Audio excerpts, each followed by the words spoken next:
This is the story of a man named Stanley. Stanley worked for a company in a big building where he was employee number 427. Employee number 427's job was simple. He sat at his desk in room 427 and he pushed buttons on a keyboard. Orders came to him through a monitor on his desk, telling him what buttons to push, how long to push them, and in what order. This is what employee 427 did every day of every month of every year.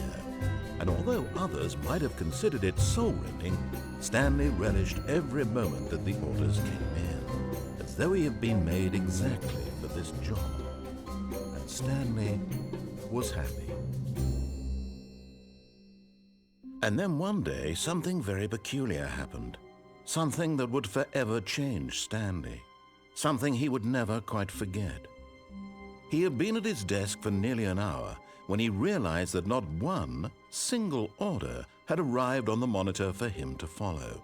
No one had showed up to give him instructions, call a meeting, or even say hi. Never in all his years at the company had this happened, this complete isolation. Something was very clearly wrong. Shocked, frozen solid, Stanley found himself unable to move for the longest time. But as he came to his wits and regained his senses, he got up from his desk and stepped out of his office.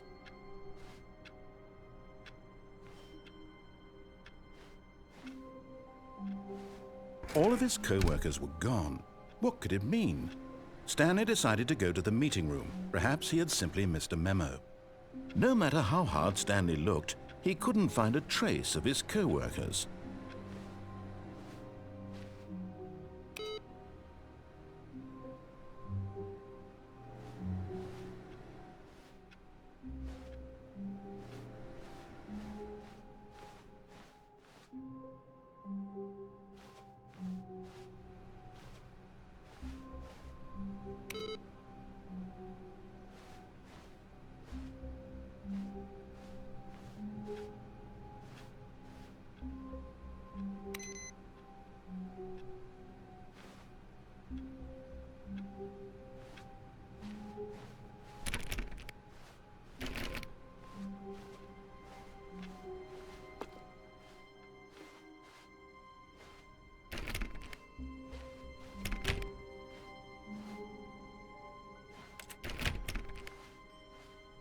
When Stanley came to a set of 2 open doors, he entered the door on his left.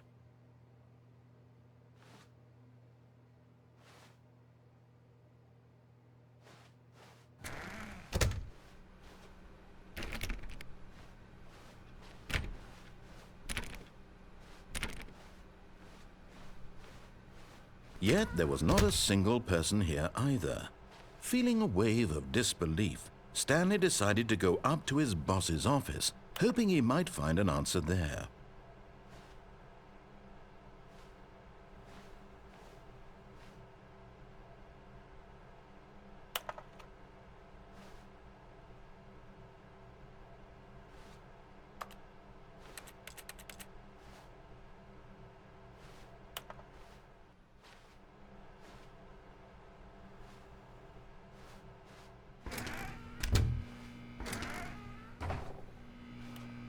Stanley stepped into the broom closet, but there was nothing here, so he turned around and got back on track.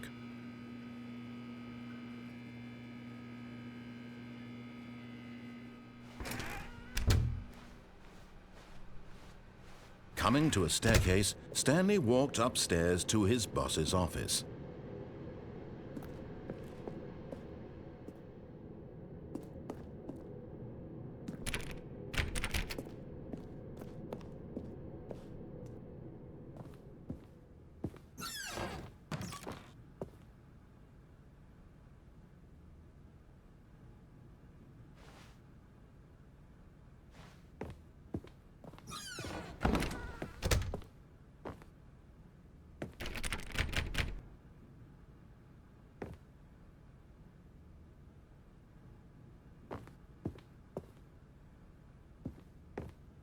Stepping into his manager's office, Stanley was once again stunned to discover not an indication of any human life.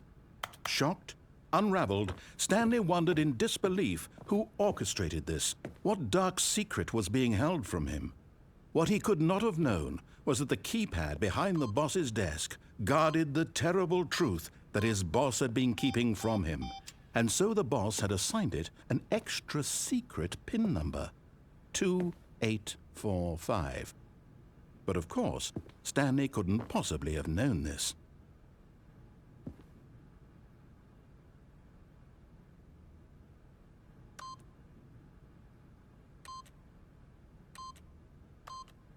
Yet incredibly, by simply pushing random buttons on the keypad, Stanley happened to input the correct code by sheer luck. Amazing. He stepped into the newly opened passageway.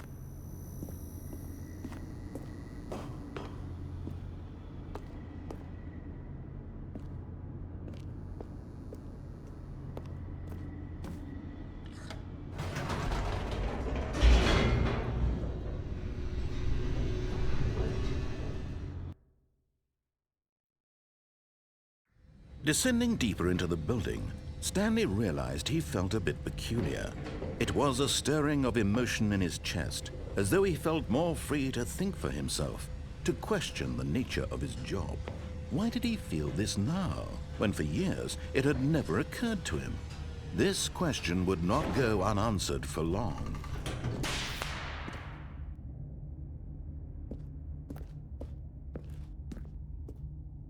Stanley walked straight ahead through the large door that read Mind Control Facility.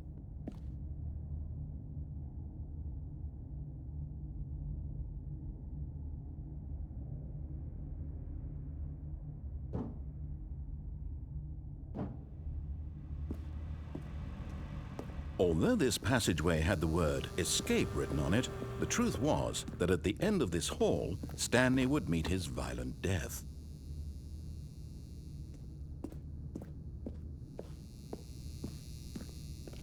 The door behind him was not shut.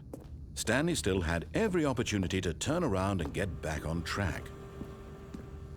At this point, Stanley was making a conscious, concerted effort to walk forward and willingly confront his death.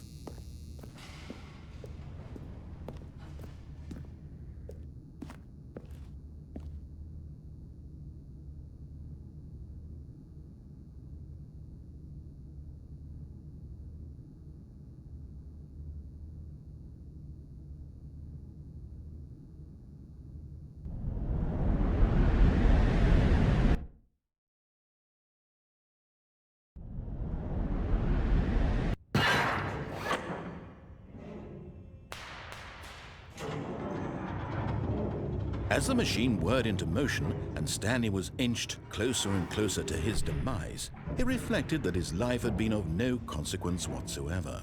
Stanley can't see the bigger picture. He doesn't know the real story, trapped forever in his narrow vision of what this world is. Perhaps his death was of no great loss, like plucking the eyeballs from a blind man. And so he resigned and willingly accepted this violent end to his brief and shallow life. Farewell, Stanley.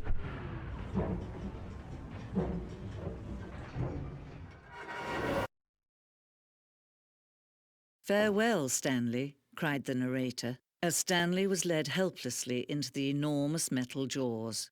In a single visceral instant, Stanley was obliterated as the machine crushed every bone in his body, killing him instantly.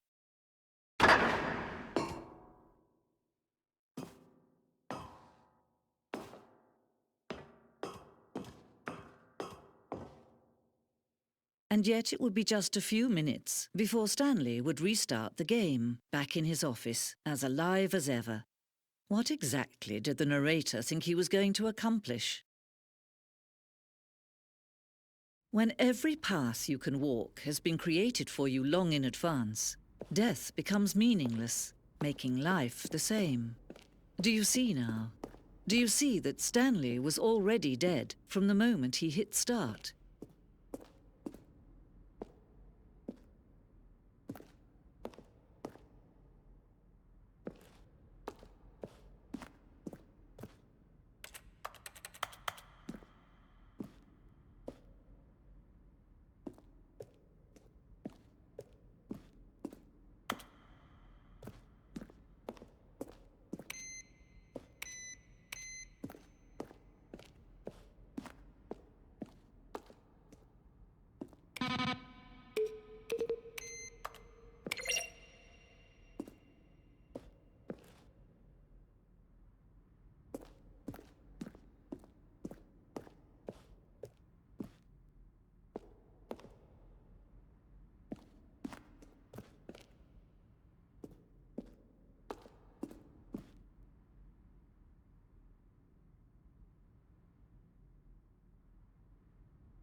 Stanley pushed the number 6.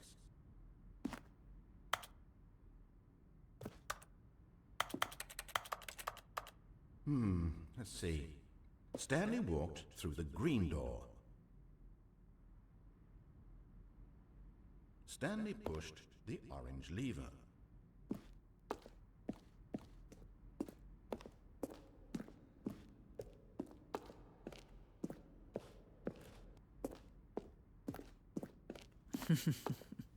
Oh, look at these two. How they wish to destroy one another. How they wish to control one another. How they both wish to be free. Can you see? Can you see how much they need one another? No, perhaps not. Sometimes these things cannot be seen.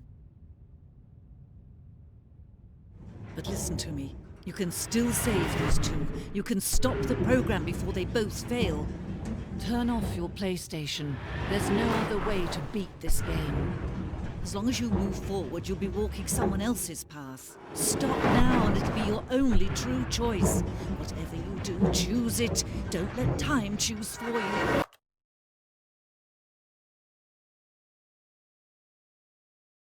Don't let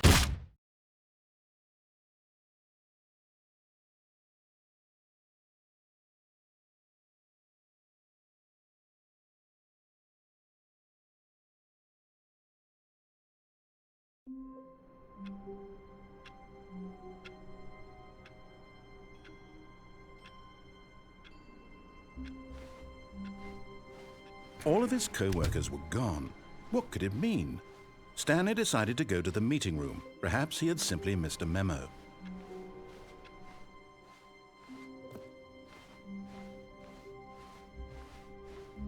When Stanley came to a set of 2 open doors, he entered the door on his left. This was not the correct way to the meeting room, and Stanley knew it perfectly well.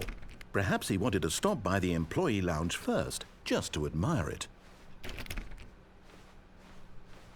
Ah, yes, truly a room worth admiring. It had really been worth the detour after all, just to spend a few moments here in this immaculate, beautifully constructed room. Stanley simply stood here, drinking it all in.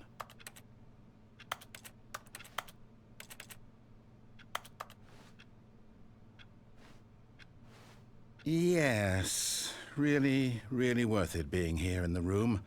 A room so utterly captivating that even though all your co-workers have mysteriously vanished, here you sit looking at these chairs and some paintings. Really worth it.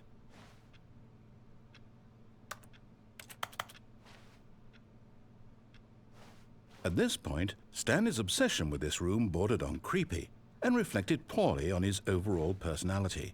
It's possible that this is why everyone left.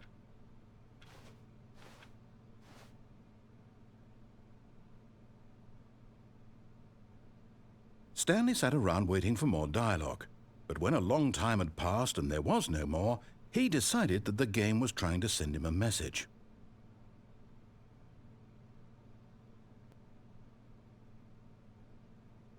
But at last, he'd had enough of the amazing room and took the first open door on his left to get back to business.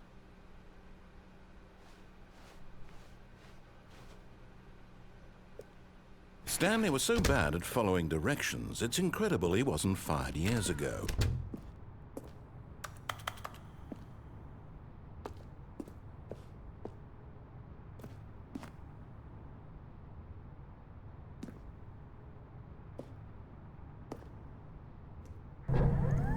Look, Stanley, I think perhaps we've gotten off on the wrong foot here.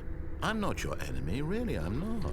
I realize that investing your trust in someone else can be difficult, but the fact is that the story has been about nothing but you all this time. There's someone you've been neglecting, Stanley. Someone you've forgotten about. Please, stop. What? Really? I was in the middle of something. Do you have zero consideration for others? Are you that convinced that I want something bad to happen to you? Why, I don't know how to convince you of this, but I really do want to help you, to show you something beautiful. Look, let me prove it. Let me prove that I'm on your side. Give me a chance.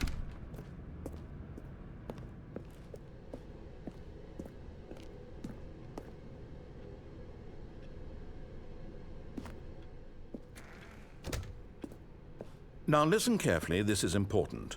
Stanley walked through the red door.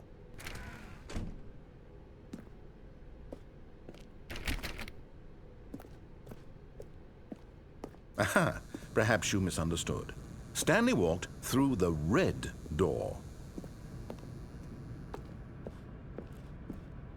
I still don't think we're communicating properly. Stanley walked through the red door. All right, fine, go ahead, Stanley. You want to know so badly what's out there? You want to find out what lies at the end of this road you've chosen? Well, don't let me stop you. You see? There's nothing here. I haven't even finished building this section of the map because you were never supposed to be here in the first place. Broken rooms, exposed developer textures. Is this what you had wanted? Was it worth ruining the entire story I had written out specifically for you? Do you not think I put a lot of time into that? Because I did. And in the end, it was all for nothing. Because this is what you wanted to see. Help me here, Stanley. Help elucidate these strange and unknowable desires of yours. What would have made this game better? What did you want to see? Vehicles? Skill trees? Work with me. You've given me absolutely nothing so far. Tell you what. Let me take a stab in the dark at a new design, and you can give me some feedback. There we go. A third option. This already feels leaps ahead of where we were before. Go ahead, Stanley. Take it for a spin.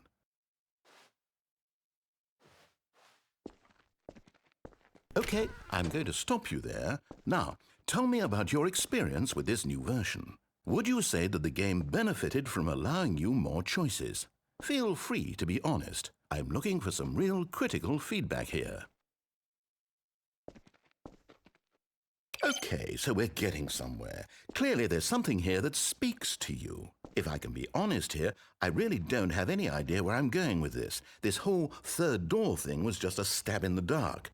But I guess you're into it, so let's keep this party train rolling. Here, based on the data from your previous playthrough, I've compiled a new version. And to be perfectly candid, I think I've knocked it out of the park with this one. Let's take a look.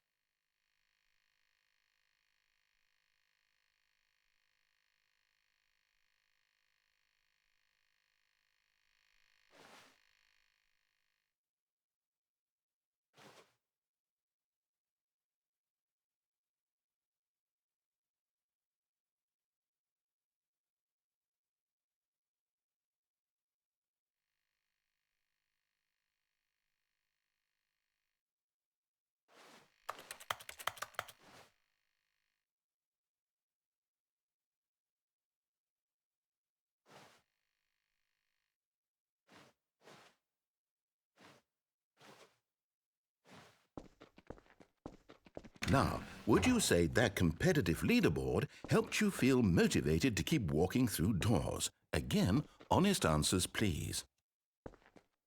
Hey, I nearly forgot. I've got a prototype of a new game I've been working on, and now would be a lovely opportunity to give it some playtesting. You wouldn't mind taking a look at it, would you? Perfect. Let me boot it up.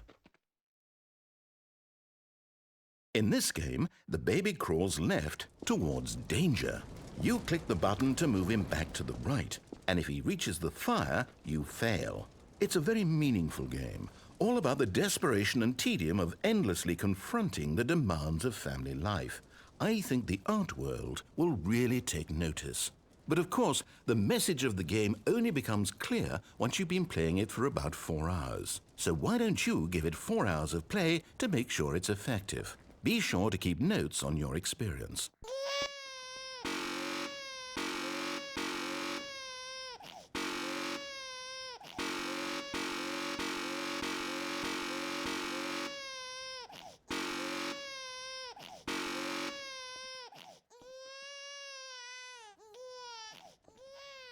You heartless bastard. Did you do it because you hate babies or purely to spite me? Because if it's the latter, well, I don't know what to do. I'm completely out of ideas. I can't think of a single thing that might improve the experience for me. I'm not even going to try. I'm out, I'm done. It's over. Thank you for playing. Your input was extremely valuable. Oh, hey, since my game was so awful, why don't we play someone else's game, just to ease the pain? Let's see. What do we have here? Yes, this seems like it'll work. Let's give it a shot.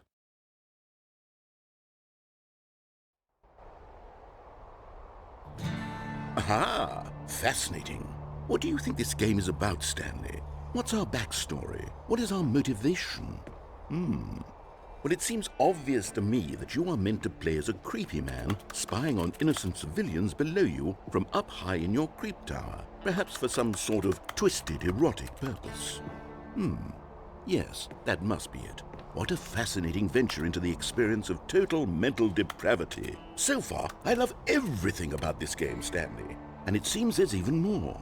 Come, let's venture outward and see what else is out there.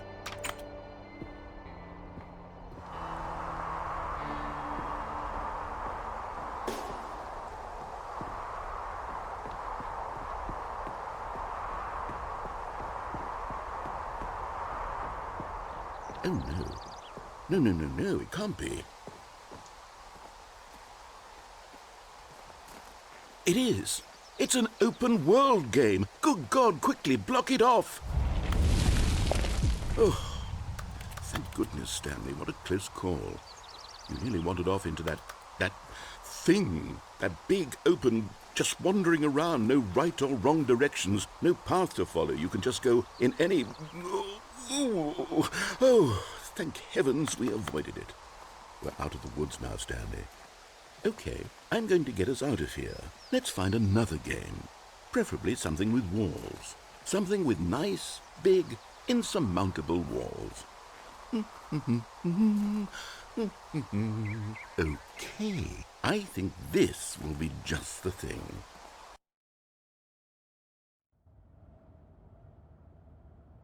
Wonderful. See, this is exactly what I had in mind. Just a nice big box for you to run around in. There isn't any possibility that you could get lost here. Now this is game design.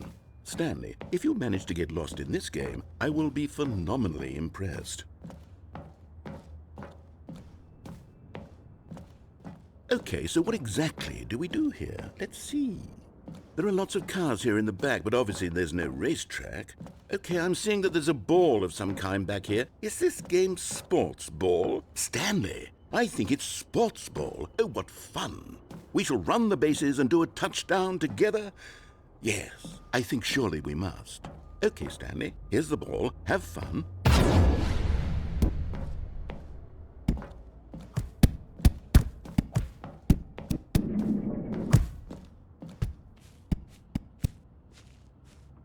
Are you doing it?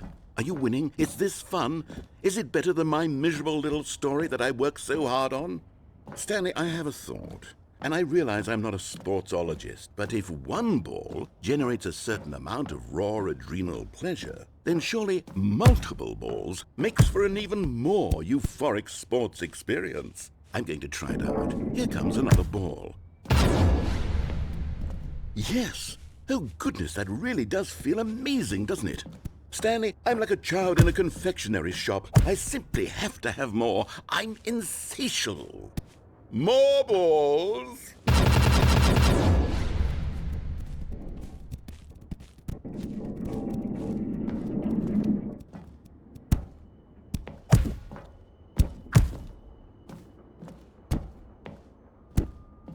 Are you enjoying this, Stanley?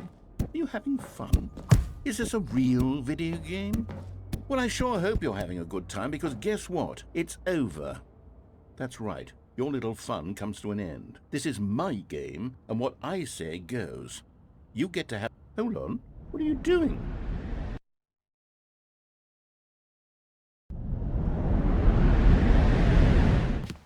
Stanley, don't do that. I can't follow you there. I can't help you. How will you write a story without me? You can't do it. You know that. Stanley, come back.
I wonder what he found. If what he wanted was to be the leading man in his own story, well, perhaps he's gotten it, down in wherever he is right now. I wonder if he's happy with his choice, and if he's learned the heavy cost that comes with it. He'll understand soon what I was trying to tell him. He needs me. Someone who will wrap everything up at the end, to make sense out of the chaos and the fear and the confusion. That's who I am. That is what I mean to this world. Oh, yes. Yes, I'll be back. There's no other way. Once this ends, after it all comes to a close, then I'll be back. The end will be here soon. Very soon. I can wait.